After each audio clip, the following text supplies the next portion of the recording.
impacts the Premier League table.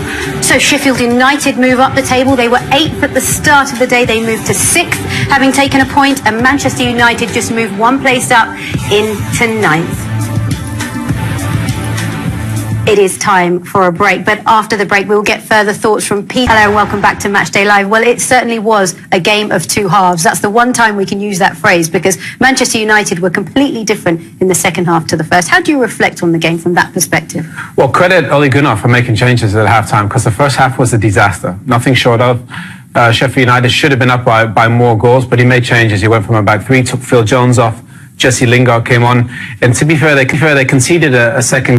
Going to take time, and we saw that today. You know, Sheffield United deserves something from the game. Will there be any complaints about 3-3?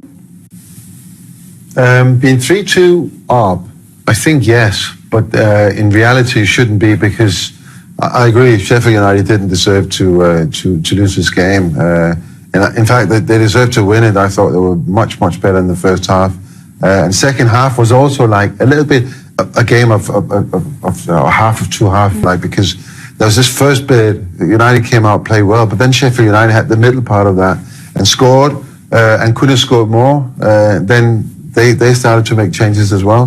One of them was, of course, forced on them. But then the 7 minutes. I mean, that's what I'm clinging on to now. The 7 minutes of the future, because that as a fan, I now see that there is something there, and I think the way that this game went, you cannot expect every game to be played brilliantly. With young players, you can't expect them to be up and down in games, and even have some terrible games, but also some brilliant games. I really do think that we saw some brilliance from some of the younger players. And something that you said with swapping James over to the left seriously helped in that period as well. Yeah, he looks more comfortable on the left. He's dangerous there. He can come inside. On the right, I don't think he gets to see it as much. Rashford came on the right and he set one of the goals up for Mason Greenwood. So some changes, some adjustments, and they were faulty in the second half. Well, the big talking point, especially surrounding the equalising goal that McBurney scored just at the end, was it a handball? You know, all credit to Sheffield United. They never ever gave up, and they kept piling on the pressure to score the equaliser. And I mean, we could discuss the defending here. At the end of the day, that is a goal. VAR got the decision right. I actually really do believe that this is one of the first time I'm actually agreeing with VAR. but when I saw it first time, I thought that's a handball. Yeah, I did as well, yeah. But it's not. He's done really well to get his arm out of the way. He did really well, didn't he, to get his arm out of the way? Yeah, that's a small... It's not touching his hand or his arm at any point. VAR made the right decision, and then... you know, when his finishes, it actually gets deflection in the way. I thought, oh, this is what we want to see. Attacker. Yeah, I think it should be. And we've seen incidents where they've showed it like 20 times, and they want it to be something. Here they got it right, and that's where the system works. I'm not saying anymore. Okay, we'll leave it there. Well, should we have a look at the goal that made it 2-0, and this was in the second half?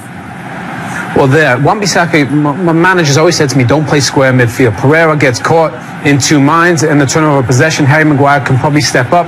He gets caught deep, and it's a mess. There's no protection in midfield. Fred and Pereira, they're just too lightweight. We said that before the game. Only two in there is too weak. But credit Sheffield United. When they turn over possession, that's a great ball in. Moussa was terrific. And how good was Moussa throughout the whole of the game? Brilliant. Actually, they really struggled when he went off. He went off, he had a bit of a hamstring issue, and he's running. We said, at times, the attackers for Sheffield United are a bit isolated, but because they get through so much work, and when they're good, they're brilliant. That's a terrific finish from a guy that hasn't scored a ton of goals. What you can say is that the weaknesses that Manchester United showed today, they were exploited by Sheffield United. I thought it was really clever work from the players and the manager, and it's no coincidence they are in the table where they are. They are, I mean, obviously being challenged now with injuries, so injuries coming off. So, you know, the next couple of games, which are so-called easier games, let's see how they do there. But really impressed by them today for not giving up and coming back and getting a point. Well, speaking of coming back, let's analyse the comeback from Manchester United's perspective. And it was Williams that scored their first goal. Well, it didn't look like he was coming, to be fair. But this is what Brandon Williams wants to do. He wants to come forward. And this is one of the benefits. When you get high up the pitch, being a right-footed left-back, then you can shoot. In those moments, you can get a shot off. And it's actually, it's a really, really good finish from Brandon Williams, because there's a ton of bodies in there. And it's just a great finish. It really is. The first time James is actually making that challenge on the right-hand side and actually trying to get into a crossing position. And this is what we talked about, that him on the right-hand side. It's not as effective as he is on the left-hand side. And he has this tendency to cut in and pass the ball backwards. Rather than doing that, he's so quick, and all it needs, it's a small gap. He got that little gap there, half a step in front, cross the ball, and then anything can happen, and it did. And it kind of started this 7-minute comeback. Well, I'm happy with that. Well, let's have a look at that then. It was Mason Greenwood that was brought on, so great substitution from the manager. And 5 minutes later, he scores. Yeah, but at this point, Manchester United is starting to cross the ball. Yeah, but look how many bodies they got in the box. There's so much more positive. And Rashford, to be fair, that's a Kevin De Bruyne pass. He uses the defender.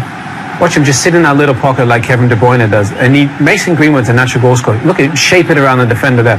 And Mason Greenwood's actually behind the two centre-backs. But he knows the ball's coming in there. That's a great goal. It really is. And Mason Greenwood is a natural finisher. He's a really good goal scorer. And we're looking at, as you mentioned, really young players. They have such bright futures. And I guess that is the positive that the Manchester United fans can hold on to. But see, we saw James on the first goal, taking on the left fullback, getting across it. He's not done anything like that in the whole game. And then on the third goal, he's swapped over to the left-hand side, and he's got this confidence, which young players, they need to be reminded of how good they really are. And he's got the confidence to do that. And I think this third goal is magnificent. That's the one that Rashford is scoring. What James is doing, the little 1-2, is it with Lingard? Martial. It was Martial, yeah. Well, let's have a look at. But that's really good there. Just a link-up play there. But look at little 1-2. This is really good. And the young guys, they stepped up when Manchester United needed it. It's a nice, easy, composed finish from Rashford. But going back to your point, the young guys are performing. It's the more senior players at Manchester United, which they can't really rely on right now, which they've had in the past. Man United's always had great young players.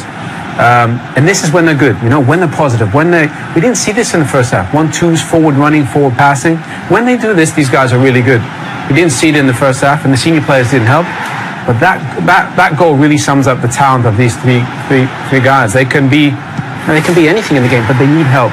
And when the team struggles like in the first half, you need senior players. And they didn't have anybody to lean on the first half. Midfielder, Fred and Pereira, that's not good enough at this level, sadly. Fred definitely needs, I like him, but he needs somebody really strong, somebody who can control him. He looks good with Scott, doesn't he? Yeah, and this is, again, you want to sort of kind of talk about where Man United are in their sort of this evolving period.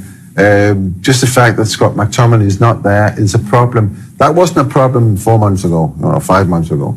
But what we're talking about this now as a problem. He is, people forget this, he's a young player that needs to play a lot of games, but he also needs to be taken out. He needs to be nurtured a little bit. And when you play so many games, it so often happens that you get injured, and he comes back from international duty with an injury because you're under pressure as a player. Yeah.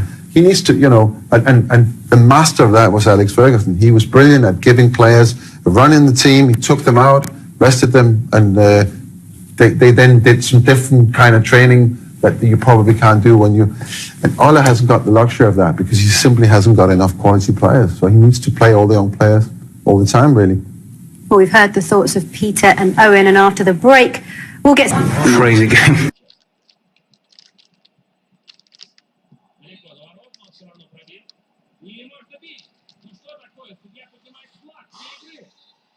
Тренер считает, что этому игроку больше не место на поле. Болельщики подходят с ним солидарно.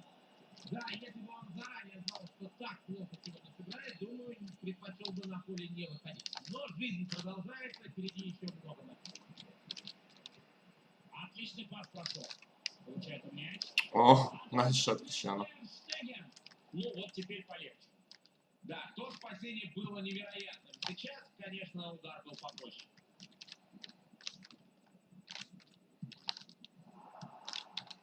Хорошая игра на перехвате, и вот мяч уже в распоряжении другой команды. Мяч на самом чисто. Ну как, кто не успеет первым? Здорово сейчас может контратака пройти. Where is my defenders are not on the side? I need to change the tactic because I can play like this. I'm not have defenders. I have just goals, goals, goals in my squad. Очень хорошо умеет пас играть. Хорошо. Let's go, let's go, let's go, let's go. Вильям Карваль. Криштиану среагировал. Oh my god. Залез в лесу бокса.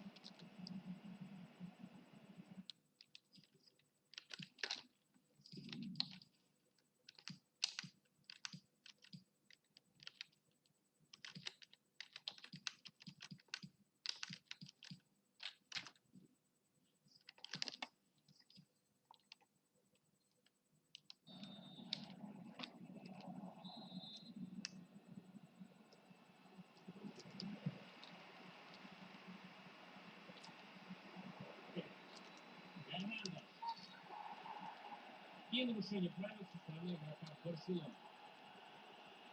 Мальчишник Антон Гризман наказан. Жуан Канцело. Вильям